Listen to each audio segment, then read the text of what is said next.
우리 다시 한번 하나님께 영광의 박수를 올려드립시다.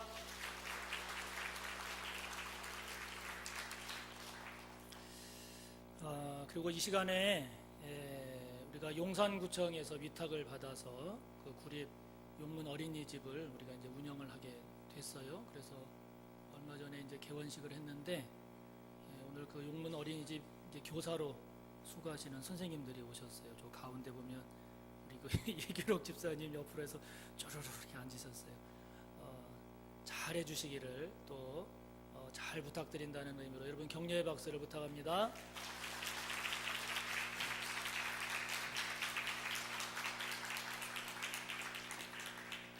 이렇게 격려도 받고 박수도 받았으니까 아마 용산구에서는 제일 유명하고 잘하는 그런 어린이집이 될 줄 믿습니다. 잘 부탁합니다. 자, 오늘 말씀의 제목을 함께 해봅시다. 예루살렘으로 가는 길.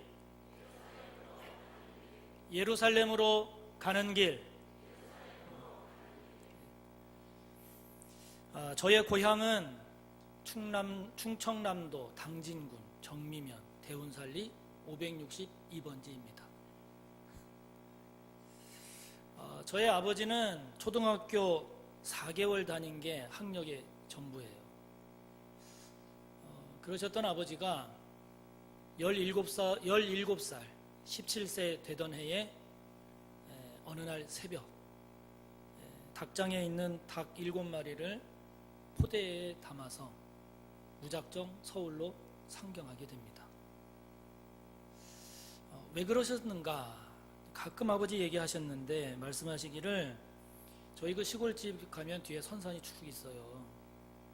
이 아버지가 시골집 그 뒷산에 이렇게 올라서 아래를 내려다 보니 당신의 인생이 어떻게 전개될 건가 그려지더래요. 이 시골 구석에서 평생을 농사짓고 살아야 되는데 그렇게 살면 내 인생이 어떻게 되나 생각을 해보니 아무런 희망이나 비전을 이룰 수가 없겠더래요. 그래서 고민하고 고민하시다가 17세 17살 되던 어느 날 새벽 부모님 몰래 닭 7마리 포대에 쌓아서 아무 연고도 없는 서울로 올라오셔서 밑바닥부터 그렇게 생활을 하시게 됐습니다. 왜 그러셨을까? 서울 가야 성공할 수 있다는 거예요. 그 시골에서 농사 지어봐야 그냥 농사 짓다가 쓰러지는데 이거는 아무 희망이 없다. 그래도 서울을 가야 거기에서 뭔가 이루어질 것이고 서울만이 기회의 땅이요 서울만이 꿈을 이룰 수 있는 곳이다. 이런 생각으로 서울을 올라오신 겁니다. 세월이 좀 흘렀잖아요. 지금 서울은 어떤 곳일까요? 이제는 그까지 서울 이런 서울일까요? 자료를 찾아보니까 서울의 인구가 1000만이에요. 우리 남한 대한민국의 총 인구가 5천만이 조금 넘어요. 그러니까 서울 안에 20%가 살고 있는 거예요. 그 서울이 차지하고 있는 그 면적의 그 크기에 비하면 어마어마한 인구가 지금 몰려서 살고 있습니다. 인천, 경기까지 합하면 이른바 서울, 인천 수도권 여기에 인구가 49.5%가 몰려 살고 있어요. 그러니까 전 인구의 절반이 서울, 인천, 서울을 인접한 도시들에 몰려 살고 있습니다. 잡코리아라고 하는 직업정보 사이트에서 그 발표한 통계를 보니까 작년에 2016년 3월에 이 잡코리아에 등록된 기업들이 신규 채용 공고를 냈는데 그 1년 동안 그 사이트에 등록된 기업들이 신규 채용 공고 건수가 650만 9,703건 올렸대요. 사람을 뽑습니다. 그런 채용 공고를. 그런데 그 중에서 40.9% 9%에 해당되는 비율이 서울이었어요. 그러니까 서울에 일자리를 공고하면서 사람을 구합니다 라고 했던 것이 전체 채용 공고의 40.9%였어요. 서울에 인접한 도시들, 경기도에 있는 서울 인접한 도시들에서 낸 공고가 24.7%였어요. 그러니까 서울을 인접한 도시들을 합친 비율은 65.6%입니다. 그러니까 무슨 말인고 하니 작년에 1년 동안 전국을 대상으로 일자리를 공고한 그 공고 가운데 10개 가운데 6개에서 7개 일자리가 서울과 경기도에 몰려있다는 얘기입니다. 인천이 7.7%로 나왔으니까 인천까지 합치면 73.3%예요. 그러니까 전국의 일자리 가운데 7개에서 8개가 어디에 있다는 거예요?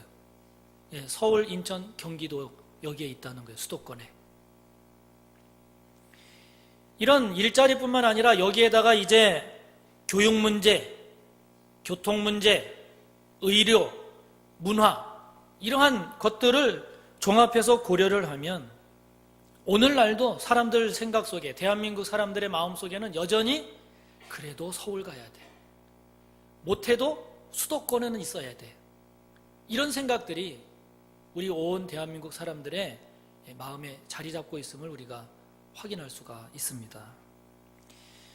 여전히 지금도 서울은 기회의 땅이요 최소한 수도권이 성공의 통로고 꿈을 이룰 수 있는 꿈의 지역으로 많은 사람들 마음속에 자리 잡고 있다 하는 얘기죠.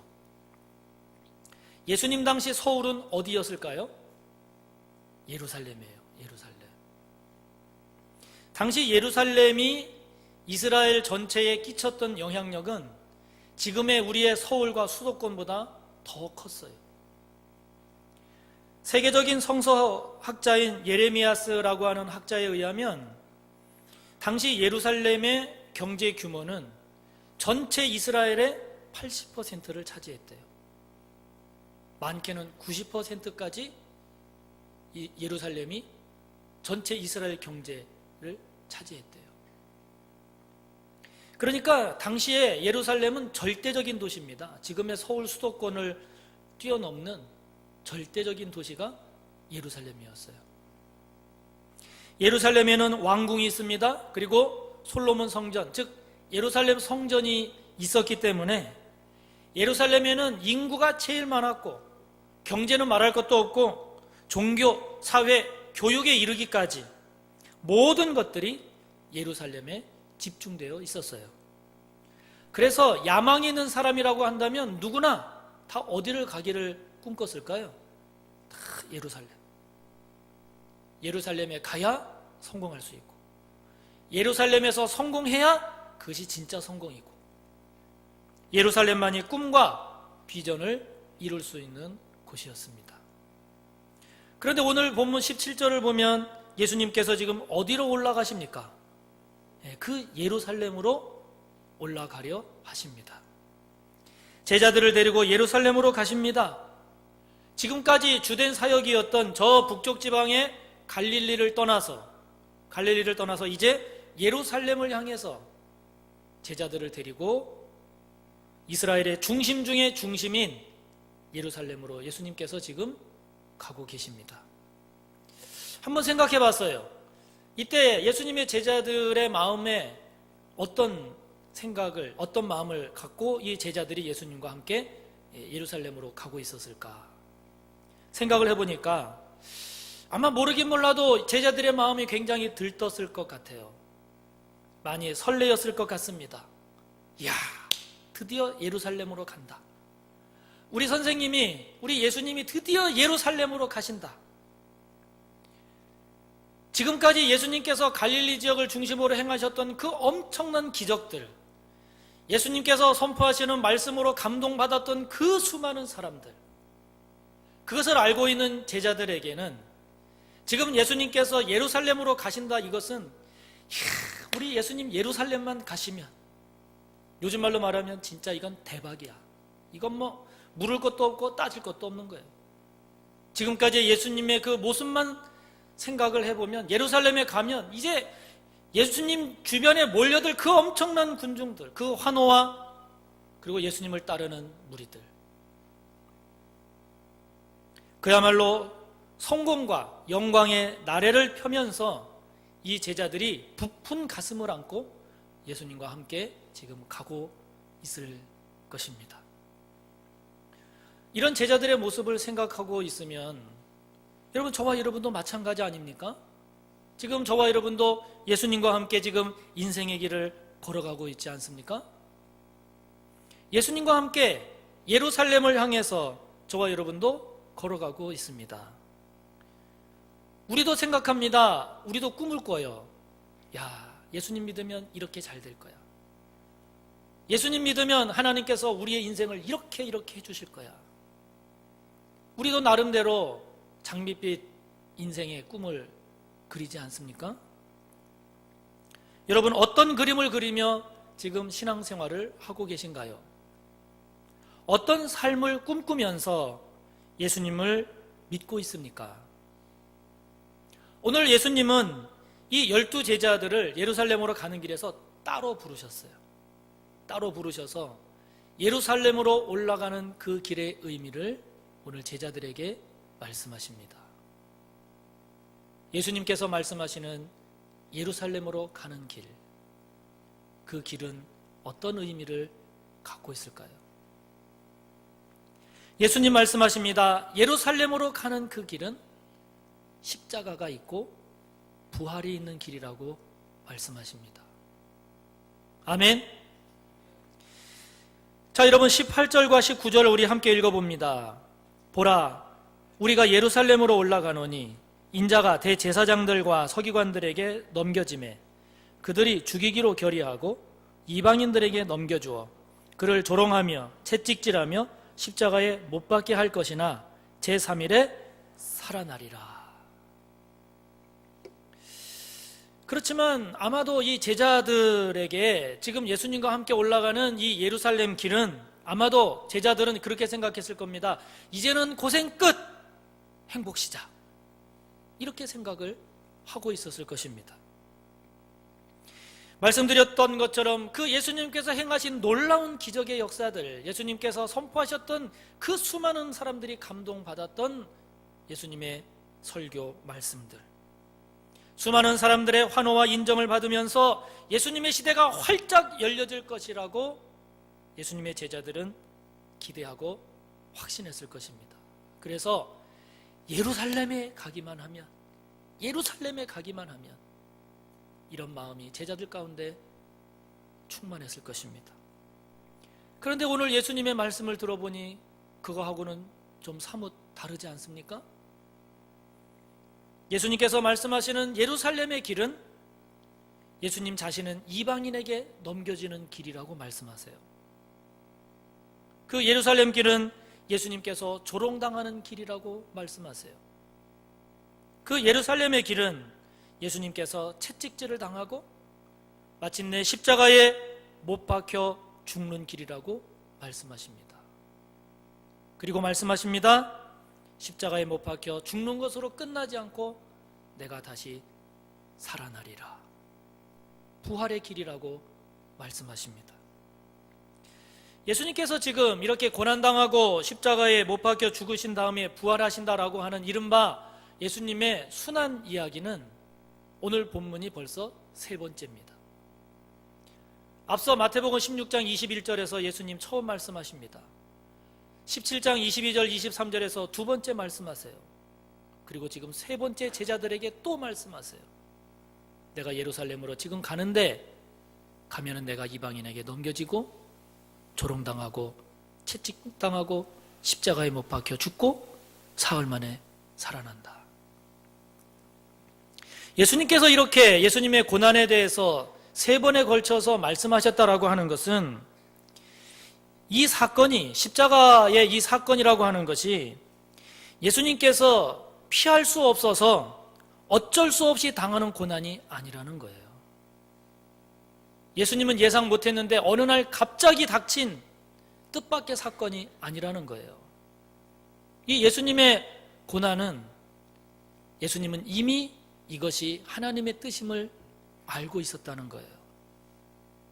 예수님께서 당하실 이 고난은 이렇게 걸어가는 이 길이 당신이 걸어가야 할 하나님께서 당신에게 맡기신 길이라고 확신하셨다는 뜻입니다.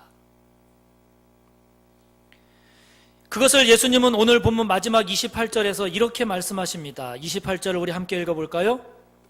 인자가 온 곳은 섬김을 받으려 함이 아니라 도리어 섬기려 하고 자기 목숨을 많은 사람의 대속물로 주려 함이니라. 여러분, 기독교 신앙의 비밀이 여기에 있습니다. 기독교 신앙의 비밀이 무엇입니까? 죽어야 산다는 것입니다.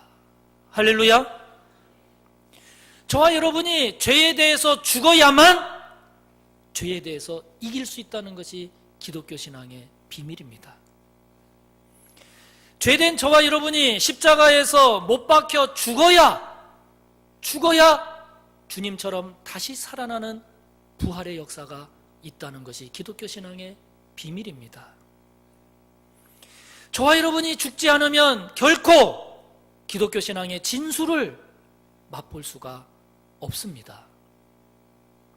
그러나 여러분, 세상은 반대입니다. 세상은 내가 살아야 되는 거예요. 내가 어떻게 하든지 살아야 되는 거예요. 세상의 논리는 내가 아무리 죄덩어리라 할지라도, 내가 아무리 죄로 물들었다 할지라도 내가 살아야, 그래야 세상에서 성공하고 영광을 본다는 것이 세상의 논리입니다. 사랑하는 성도 여러분, 어떤 삶이 진정 생명력 있는 삶이라고 생각하십니까? 아무리 죄된 저와 여러분의 존재라 할지라도 어떻게 하든지 내가 살아서 이 세상에서의 부귀영화를 꿈꾸는 삶이 진정한 삶이라고 생각하십니까? 아니면 죄된 저와 여러분이 십자가에 못 박혀서 죽고 죽은 저와 여러분이 주님처럼 다시 사는 부활의 삶이 진정한 생명력 있는 삶이라고 생각되십니까? 바라기는 저와 여러분 모두가 죽어야 다시 살 수 있다는, 죽어야 다시 산다는 이 십자가와 부활의 신비를 깨닫는 저와 여러분이 되기를 간절히 바랍니다. 죄된 저와 여러분이 살아야 부귀영화를 보는 것이 아니라 죄된 저와 여러분이 죽어야, 십자가에 못 박혀 죽어야, 그래야 하나님의 영광에 참여할 수 있다라고 하는 이 신앙의 비밀, 이 진정한 그리스도인의 삶의 능력, 이것을 깨닫고 확신하며 살아가는 저와 여러분 모두가 되기를 간절히 바랍니다. 한번 따라 해보실까요? 죽어야 삽니다. 죽어야 삽니다. 아멘. 그러나 여러분, 오늘 본문을 보세요. 제자들은 이런 예수님의 뜻을 전혀 깨닫지를 못하고 있습니다. 20절을 보면 그때에로 시작이 돼요. 여러분, 그때가 언제겠어요? 예수님께서 십자가와 부활을 말씀하고 계시는 그때에 세베대의 아들의 어머니가 예수님께 와서 예수님 후에 잘 되면 그때 예수님의 우편에, 예수님의 좌편에 우리 두 아들 한 자리씩 꼭 부탁합니다. 요청하는 거예요. 여기 세베대의 아들 이름이 나오지 않고 있지만 마가복음이나 누가복음을 보면 야고보와 요한이에요. 예나 지금이나 자식의 부귀영화를 위한 이 모정이라고 하는 것은 어쩔 수가 없나 봐요. 마가복음을 보면 이 세베대의 아들 야고보와 요한의 어머니가 이런 부탁을 한 게 아니라 야고보와 요한 스스로가 주님께 그런 부탁을 한 것으로 나와요. 어느 것이 맞느냐? 그게 중요한 게 아니고 야고보와 요한 혹은 이들의 어머니가 주님 앞에서 보이고 있는 그 태도, 그들이 가지고 있는 생각이 중요한 것이죠. 그래서 오늘 본문 24절을 보면 그 어머니가 아닌 그 야고보와 요한 두 형제에게 나머지 10 제자들이 화를 냈다고 그랬어요. 지금 뭐 하는 짓이야? 너희들만 그 자리에 앉아야 돼? 화를 냈다는 거예요. 오늘 이 야고보와 요한 혹은 이들의 어머니가 보여주고 있는 모습은 여러분 가만히 생각을 해보면 오늘 저와 여러분의 모습하고 많이 닮아 있지 않습니까?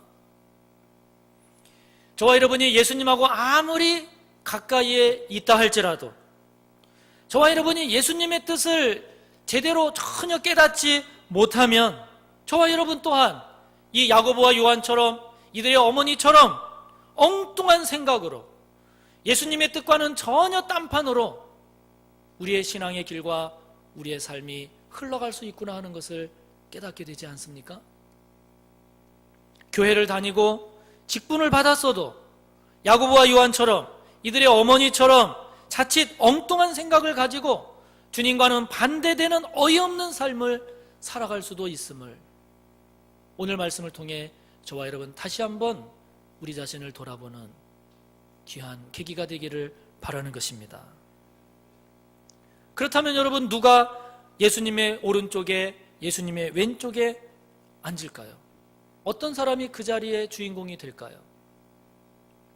분명한 것은 그 자리는 저와 여러분이 그 자리에 앉게 해달라고 때를 쓴다고 되는 것이 아니라는 것입니다. 그 자리는 내가 그 자리에 앉을 거야 라고 해서 앉을 수 있는 자리가 아니라는 것입니다. 그 영광의 자리, 그 복된 자리는 하나님께서 정하신다는 거예요.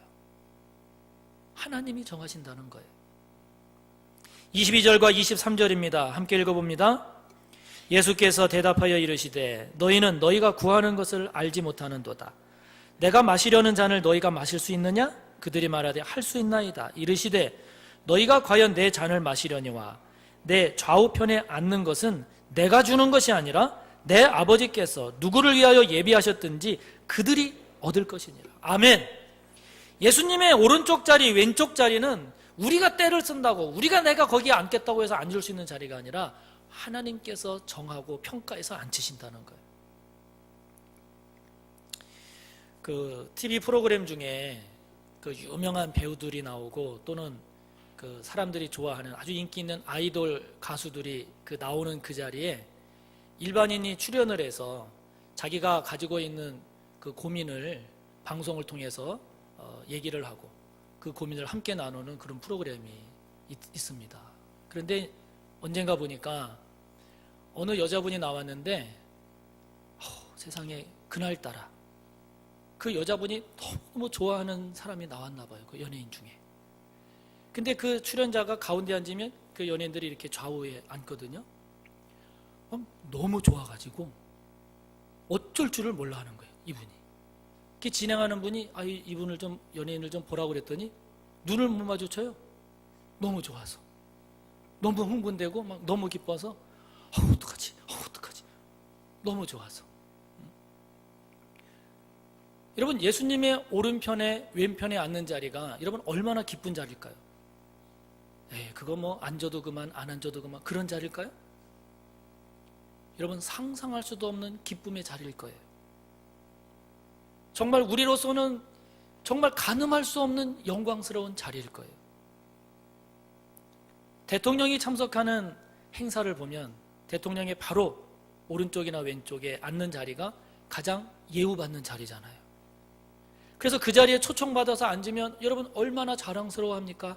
얼마나 기뻐합니까? 저와 여러분이 그 나라에서 주님의 오른쪽, 주님의 왼쪽, 여러분 이 자리에 앉는다라고 하는 것이 여러분 얼마나 큰 기쁨이겠어요? 얼마나 가슴 벅찬 영광이겠어요? 여러분 축복합니다. 우리 서울교회 성도님들이 그 예수님의 오른쪽, 예수님의 왼쪽에 앉는 복의 주인공이 되시기를 주님의 이름으로 축복합니다. 누가 그 자리에 앉느냐는 거예요. 누가 그 영광의 자리의 주인공이 될 수 있느냐 하는 것입니다. 예수님은 누가 그 자리에 앉을 수 있는가 힌트를 주세요. 어떤 사람이 그 자리의 주인공이 될 수 있는가? 주님이 힌트를 주세요. 그 힌트가 26절과 27절에 들어있습니다. 함께 읽어봅니다. 너희 중에는 그렇지 않아야 하나니 너희 중에 누구든지 크고자 하는 자는 너희를 섬기는 자가 되고 너희 중에 누구든지 으뜸이 되고자 하는 자는 너희의 종이 되어야 하리라. 아멘. 여러분, 누가 영광의 자리, 누가 그 복된 자리의 주인공이 된다라고 주님이 힌트를 주십니까? 섬기는 자입니다. 종으로서의 겸손한 태도를 지니는 자입니다. 세상은 반대입니다. 세상은 어떤 사람이 얼마나 위대하고 크냐라고 하는 것을 다른 사람들 위해서 성공적으로 군림하는 것으로 세상은 평가합니다. 그 사람이 얼마나 크고 위대하냐를. 그러나 하나님은 그렇지 않습니다. 하나님은 그런 자를 결코 크다라고 평가하지 않습니다. 하나님께서 평가하시는 큰 자는 얼마나 많은 사람을 섬겼느냐가 하나님께서 저 사람이 얼마나 위대하냐를 평가하는 기준이 된다고 말씀하십니다. 세상은요, 자신들이 봉사를 하거나 헌신을 하면 그에 걸맞는 보상이나 대가를 요구하기도 합니다. 기대하기도 합니다. 아니, 많은 경우에는 자신의 공로보다도 훨씬 더 많은 보상과 훨씬 더 많은 대가를 받고 싶어 합니다. 그러나 하나님은 그렇지 않다라고 말씀하십니다. 하나님은 저와 여러분이 행한 봉사, 저와 여러분이 행한 헌신이 비록 크고 뛰어나다 할지라도 그에 걸맞는 보상이나 대가를 요구하는 것이 아닙니다. 저는 그저 제가 해야 할 일을 했을 뿐입니다. 이와 같은 종의 겸손함을 보이는 자일수록 하나님은 그를 으뜸이라고 평가하신다고 말씀하십니다. 더 나아가 예수님처럼 저와 여러분의 삶이 섬김을 받기 위함이 아니라 다른 이들을 섬기기 위한 삶, 자기 목숨을 많은 사람을 살리기 위한 대속물로 주는 삶일수록 하나님은 그 삶을 크다고, 그 삶이 위대하다고, 그 삶이 으뜸이라고 평가하십니다.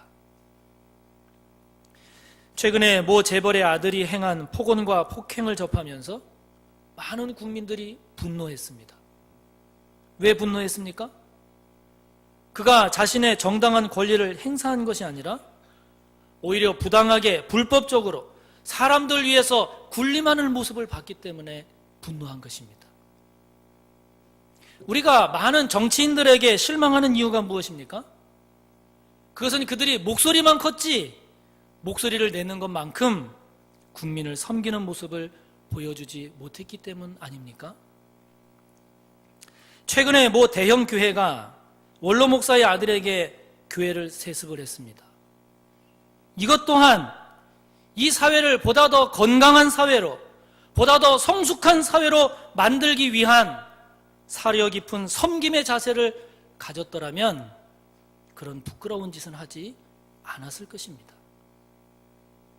그러나 여러분, 수많은 총상을 입고 그래서 생사가 위태로운 지경에 빠졌던 그 북한의 귀순용사, 귀순병사, 그 한 사람을 살리기 위해서 자신의 힘을 다하고 자신의 지혜를 다하고 자신의 정성을 다해서 그를 치료하고 살리기 위해서 헌신한 그 한 의사, 여러분, 그 의사를 향하여 지금 얼마나 많은 국민들이 존경을 하고 칭찬을 하고 지지를 하고 있습니까? 왜 그렇습니까? 그것은 그가 그만큼 섬김의 모습을 보였기 때문이고, 그가 그렇게 충성하고 헌신했지만 아닙니다. 이것은 내가 의사로서 해야 할 마땅한 일입니다.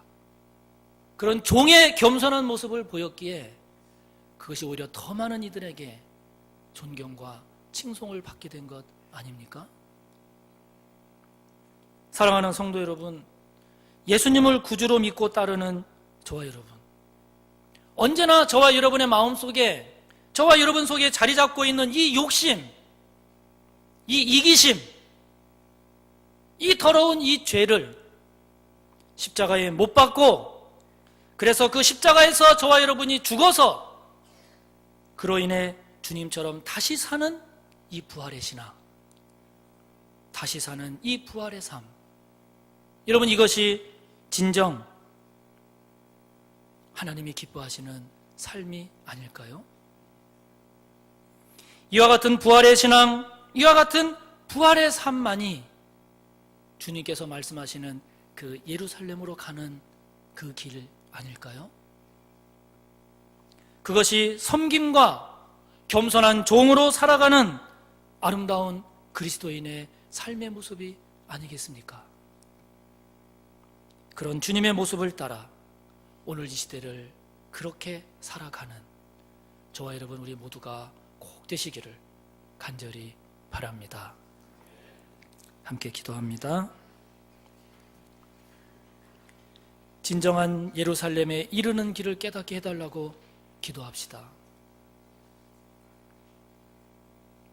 아직도 저와 여러분의 믿음과 삶 가운데 죽지 못하고 살아 역사하는 그 죄된 모습들이 무엇인지를 깨닫게 하시고, 그것을 십자가에 못 박아 십자가에서 죽는 저와 여러분이 될 수 있는 은혜를 달라고, 죽어야 다시 사는 부활의 삶을 통해 아름다운 그리스도인의 삶을 살 수 있음을 하나님께 고백하며 그런 은혜와 그런 능력, 그런 복을 달라고 우리 시간 말씀을 생각하며 주여 3번 하고 기도합니다. 주여, 주여, 주여. 하나님 아버지, 우리도 예루살렘에 이르는 길을